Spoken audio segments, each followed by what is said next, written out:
नमस्कार, मैं हूं दीपिका और आप देख रहे हैं CTN सिटी हलचल। और सबसे पहले नजर डाल लेते हैं आज की हेडलाइंस पर। ट्रक की टक्कर से श्रमिकों से भरा पिकअप वाहन पलटा, 35 श्रमिक घायल। कुटला थाना अंतर्गत वारडोली ढाबे के पास हुई घटना।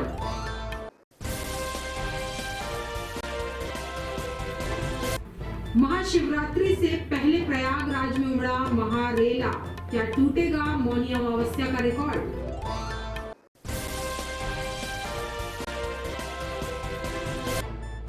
महाशिवरात्रि में नीलकंठेश्वर भक्ति धाम में निकलेगी शिव की बारात। 26 फरवरी को होंगे विविध धार्मिक आयोजन।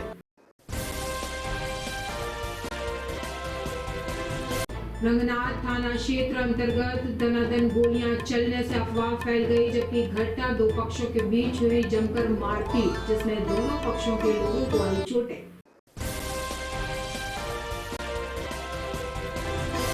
और दामाद को ससुराल बुलाकर पत्नी सहित ससुराल पक्ष ने की मारपीट, मोबाइल में घटना कैद। अभी तक अपने पति से प्रताड़ित पत्नियों की प्रताड़ना की कहानी। और अब सिलसिलेवार करते हैं खबरों का खुलासा। ट्रक की टक्कर से श्रमिक से भरा पिकअप वाहन पलटा, 35 श्रमिक घायल। कुटला थाना अंतर्गत वारडोली ढाबे के पास हुई घटना। कुटला थाना अंतर्गत वारडोली ढाबे के सामने शनिवार रविवार की दरमियानी रात करीब 2 बजे रात श्रमिकों को मसूर कटाई के लिए बुंदेलखंड के खुरई के पास स्थित गांव जा रहा एक पिकअप वाहन, जिसमें करीब 35 श्रमिक सवार थे, सामने से आ रहे ट्रक की टक्कर से अनियंत्रित होकर पलट गया, जिसमें पिकअप क्रमांक MP 152557 में सवार सभी श्रमिक घायल हो गए। घायलों में महिलाएं और उनके बच्चे भी शामिल हैं। सूचना पर कुटला पुलिस मौके पर पहुंची और घायल श्रमिकों को घटना स्थल से आनन फानन में इलाज के लिए जिला अस्पताल लाया गया, जहां पर पुलिस से मिली जानकारी के अनुसार घायल श्रमिकों शंकर पिता रूपराम कुशवाहा 28 वर्ष निवासी खुरई कुमरोल, राघवेंद्र पिता लक्ष्मण कुशवाहा 32 वर्ष निवासी खुरई, ज्ञानी पिता सुखवा चौधरी 49 वर्ष निवासी बड़वाड़ा, लक्ष्मीबाई पति परदेशी कुल 40 वर्ष बड़वाड़ा, चांदनी कुल पिता लालजी कुल 20 वर्ष निवासी लोहवाड़ा, अरघान पिता लल्लू कुल 14 वर्ष निवासी लोहवाड़ा सहित अन्य श्रमिक गंभीर रूप से घायल हुए हैं, जिन्हें 108 एम्बुलेंस की मदद से घटना स्थल से जिला अस्पताल लाया गया। देर रात तक श्रमिकों को घटना स्थल से इलाज के लिए लाया जाता रहा। खड़े थे, उसने मार दिया ट्रक। हाँ, ट्रक वाले ने मार दिया।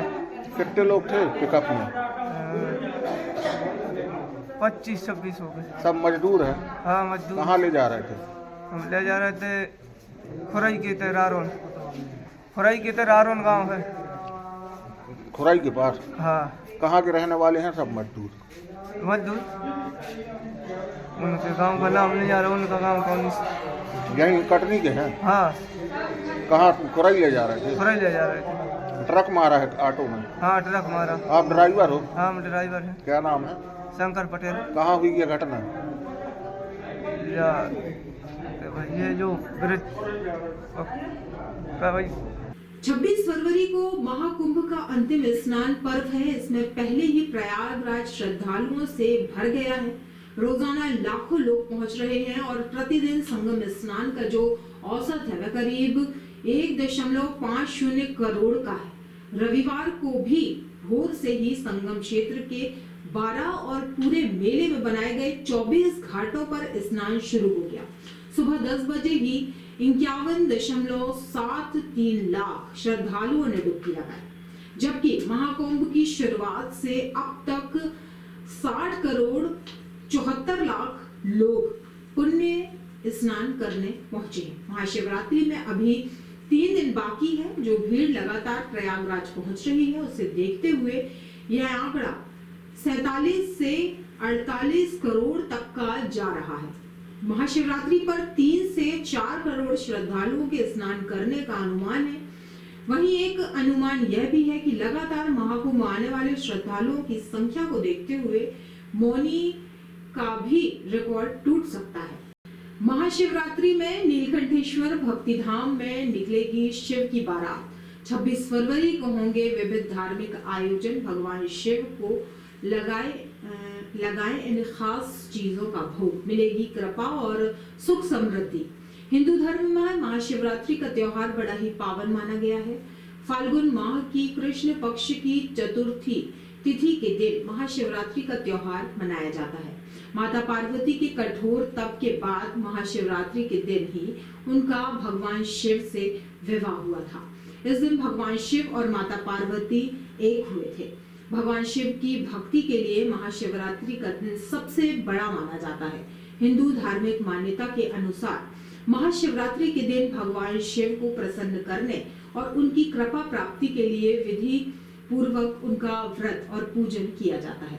मान्यता है कि इस दिन व्रत और भगवान शिव के पूजन के सारी मनोकामनाएं पूर्ण होती हैं। इसके साथ ही मान्यता ये भी है कि इस दिन भगवान शिव को उनकी प्रिय चीजों का भोग लगाया जाता है तो वो जल्द प्रसन्न होकर आशीर्वाद देते हैं, जिससे जीवन खुशियों से भर जाता है और किस्मत के सितारे चमक उठते हैं। 35 वर्षों से शिवरात्रि मनाई जा रही है। ये 35वीं वर्षगांठ है इस वर्ष की। क्या क्या आयोजन होते हैं यहाँ पे? ये 15 जुलाई से श्री रामचरितमानस का पाठ प्रारंभ हुआ इस वर्ष, और ये 227 दिवसीय कार्यक्रम है, जिसमें से 14 जनवरी 2025 पार्थिव शिवलिंग निर्माण हुआ, जिसमें हमारे साथ 12 ब्राह्मण साथ में रहते हैं, 12 ज्योतिर्लिंग भी बनते हैं और इनका नित्य पूजन पाठ और अभिषेक किया जाता है। साथ में विसर्जन भी किया जाता है, जो कि बसंत पंचमी में कीर्तन भी प्रारंभ किया गया है। साथ में महाशिवरात्रि को शिव जी की बारात निकाली जाएगी, जिसमें भक्त लोग आकर और अपने पुण्य लाभ अर्जन करेंगे। कहाँ के लोग पहुँचते हैं, कितनी संख्या में? ये आसपास जितने भी लोग सभी आते हैं और दूर दूर के लोग भी आते हैं भगवान के दर्शन करके, तो भगवान सभी की मनोकामना पूर्ण करते हैं आशुतोष। नीलकंठेश्वर धाम है, कटनी से 22 किलोमीटर पड़ता है। इधर का नाम बहुत सुना रहा, इसलिए आज दर्शन करने आए हैं। और महाशिवरात्रि को विशेष आयोजन किया गया है, दूर दूर से लोग आएंगे और विशेष संध्या भक्ति की कीर्तन का आयोजन किया गया है, जिसमें शहनाज अख्तर इधर प्रस्तुति देंगी। क्या नाम है आपका? संजय सिंह। युवक ने चमकाया कट्टा और कारतूस, दो पक्षों में टकराव, लाठी डंडे से हुई मारपीट, कई गाड़ियां हुई क्षतिग्रस्त, डर के मारे घरों में दुबके लोग। रंगनाथ थाना क्षेत्र अंतर्गत दनादन गोलियां चलने से अफवाह फैल गई, जबकि घटना दो पक्षों के बीच हुई, जमकर मारपीट की गई, जिसमें दोनों पक्षों के लोगों को चोटें आई हैं। घटना के बाद से क्षेत्र में दहशत फैल गई। घटना दुर्गा भट्टा इलाके की है, जो दो पक्षों में 2-3 दिन पहले प्रयागराज जा रहे संजय यादव के द्वारा सड़क पर खड़े सूरज ठाकुर से तेज आवाज में सड़क के किनारे खड़े होने को कह दिया गया। इसी बात को लेकर विवाद हो गया। पूरे मामले की जानकारी लगते ही रंगनाथ पुलिस घटना स्थल पर पहुंचकर पूरे मामले की जांच कर मौके पर एक युवक को कट्टा और कुछ कारतूस के साथ गिरफ्तार किया गया। इस संबंध में प्राप्त रंगनाथ थाना प्रभारी नवीन नामदेव ने जानकारी देते हुए बताया कि थाना क्षेत्र के दुर्गा भट्टा के पास उस समय दहशत का माहौल बन गया, जब पुराने विवाद को लेकर दो पक्षों में मारपीट हो गई। विवाद इतना बढ़ गया कि लाठी डंडों से मारपीट होने लगी, जिसमें दोनों पक्षों को चोटें आई हैं और गोली चलने की अफवाह फैला दी गई। घटना की सूचना मिलते ही पुलिस के आला अधिकारी और रंगनाथ थाने की पुलिस फोर्स मौके पर पहुंच गई। पुलिस ने पूरा एरिया घेर लिया। जानकारी के अनुसार क्षेत्र के ही सूरज ठाकुर, रोशन ठाकुर, गोलू ठाकुर नामक युवक संजय यादव को कट्टा लेकर डरा धमका रहे थे। इस पूरे मामले में कई गाड़ियां भी क्षतिग्रस्त हुई हैं। अभी कुछ देर पहले की घटना है। हमें सूचना मिली कि दुर्गा भट्टा है यहाँ पे, वहाँ पे दो पक्षों में विवाद हो रहा है। जो तत्काल वहाँ पर पुलिस बल को भेजकर हमने घटना की तस्दीक की तो दो पक्षों में विवाद हुआ था। वो लाठी डंडे से एक दूसरे को मारपीट कर रहे थे तथा वहाँ पे कुछ गाड़ियाँ हैं वो भी क्षतिग्रस्त हालत में थी और दोनों पक्षों को चोट भी लगी हुई है। तथा लोगों को ऐसा कहना था, हालांकि अभी संजय यादव यहाँ पे रिपोर्ट करने आए थे तो उनका ऐसा कहना था कि जो सूरज ठाकुर, रोशन ठाकुर, गोलू ठाकुर हैं, ये कट्टा लिए थे और डरा धमका रहे थे। तो मौके पर हम वहाँ पर देखे भी हैं तो एक व्यक्ति गिरफ्तार भी किया गया जिसका नाम है सूरज ठाकुर। उसके पास से एक देसी कट्टा और कुछ कारतूस मिले हैं, जिसको हमने मौके पर ही जब्त कर लिया है। उसके अलावा जो वहाँ पे कुछ अफवाहें फैलाई गई थी कि यहाँ पे गोली चली है, तो वहाँ पे आसपास हमने लगातार तस्दीक किया, वहाँ पे ना किसी तरह का खाली राउंड मिला है हमें, और ना ही लोगों ने वहाँ किसी तरह से बताया कि यहाँ पे गोली चली है। बस ये बताया जा रहा था कि अफवाह वहाँ पे डराने धमकाने का प्रयास किया जा रहा था। ये विवाद किस बात? विवाद इनका 2-3 दिन पहले इनके द्वारा, संजय यादव के द्वारा बताया गया था कि कुंभ जा रहे थे, तो बीच में एक लड़का खड़ा हुआ था, उसको हमने तेज़ आवाज़ में बोल दिया कि हट जाओ। उसी बात को लेकर इनका विवाद था। दामाद को ससुराल बुलाकर पत्नी सहित ससुराल पक्ष ने की दामाद को ससुराल बुलाकर पत्नी सहित ससुराल पक्ष ने की मारपीट। मोबाइल में घटना कैद। अभी तक अपने पति से प्रताड़ित पत्नियों की प्रताड़ना की गाथा सुनी होगी, लेकिन आपको हम पत्नी और ससुराल से पीड़ित पति की कथा सुना रहे हैं। शहर के कोतवाली थाना अंतर्गत संत नगर में रहने वाले अमित की शादी नई बस्ती में रहने वाली मायरा से हुई थी, जिसके बाद पति पत्नी के बीच में कहासुनी चलती आ रही थी। पत्नी कुछ दिन पूर्व अपने मायके आ गई। इसके बाद ससुराल पक्ष ने पत्नी को ले जाने के लिए पति को ससुराल बुलाया और ससुराल में उपस्थित सभी लोगों ने पत्नी सहित जमकर पति की धुनाई कर दी।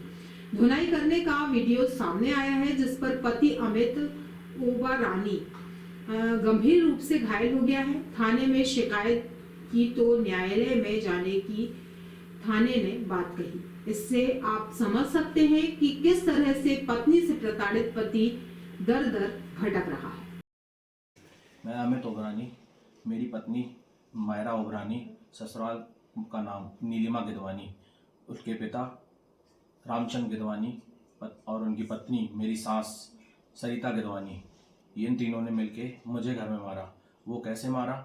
मैं दुकान में था, उनके पिताजी मतलब मेरे ससुर जी रामचंद्र गिदवानी मेरी दुकान आए और मुझसे बोला कि अपनी पत्नी को आगे ले जाओ घर। तो मैं अपनी पत्नी को उसके घर लेने गया मायके कि चलो घर चलें। तो मैं जैसे ही उनके घर गया तो इन लोगों ने मुझे पहले से पीछे से आके और अंदर करके मारना चालू किया, खून लहू लुहान कर दिया। और मार के जब मैं नीचे उतरा तब इन लोग चिल्लाने लगे कि तुम यहाँ से जाओ, और मार पीट करके मेरे को भगा दिया गया। पत्नी को सिर्फ अपनी रिश्ता बचाने के लिए और अपनी बेटी को बचाने के लिए इनके घर गया था कि चलो मायरा और नीलिमा गिदवानी जो उनका नाम है, मेरी पत्नी मायरा ओबरानी बदला हुआ नाम, ये मैं चलो हमारे घर और हम अच्छे से हंसी खुशी रहेंगे। ये मनमुटाव होता रहता है, लेकिन मेरी सास ने नहीं सुना और मेरे को ऊपर से मारना चालू कर दिया, पीछे से ससुर ने मारना चालू कर दिया और इतना मारा मेरे को। और मैं इसके बाद अपनी लहूलुहान हो गया। अपने छोटे भाई को मैंने बुलाया और मैंने बोला चलो थाने चलते हैं, और थाने चल के रिपोर्ट की हमने और आज की जानकारियों में बस इतना ही। कल फिर होंगे हाजिर शहर की ताजा तरीन जानकारियों के साथ। तब तक के लिए नमस्कार।